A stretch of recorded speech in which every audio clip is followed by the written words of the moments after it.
Health news మీకోసం.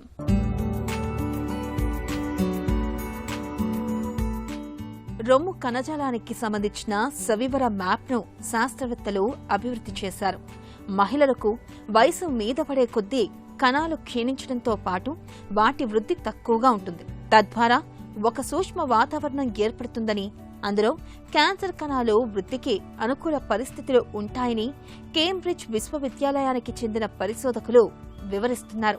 ప్రపంచవ్యాప్తంగా 80% కేసులు 50 ఏళ్లు పైబడ్డ అతివల్లోనే చోటు చేసుకుంటున్నాయి.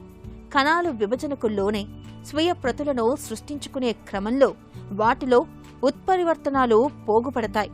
అవి క్యాన్సర్కు కారణం కావచ్చు. అయితే చిన్న వయసులో ఉన్నప్పుడు ఈ ఉత్పరివర్తనాలను శరీరం సులువుగానే వదిలించుకోగలుగుతుంది.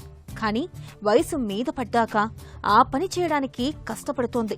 ఇమేజింగ్ విధానాల సాయంతో 5 నుంచి 86 ఏళ్ల మధ్య ఉన్న 500 మంది మహిళల రొమ్ము కణజాలాన్ని శాస్త్రవేత్తలు విశ్లేషించారు.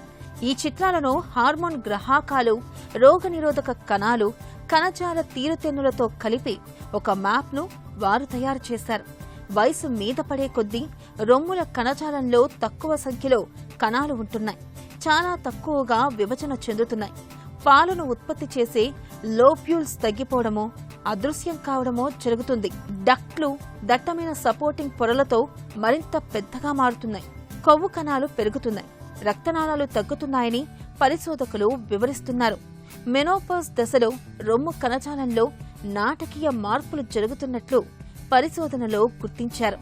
20లు 30లలో ఉన్న మహిళల రొమ్ముల్లో బి కణాలు, క్రేజీల టీ కణాలు ఎక్కువగా ఉన్నాయని పరిశోధకులు తెలిపారు. ఈ రోగ నిరోధక కణాలు క్యాన్సర్ కణాలను గుర్తించి చంపడంలో సాయపడతాయని వారు పేర్కొంటున్నారు.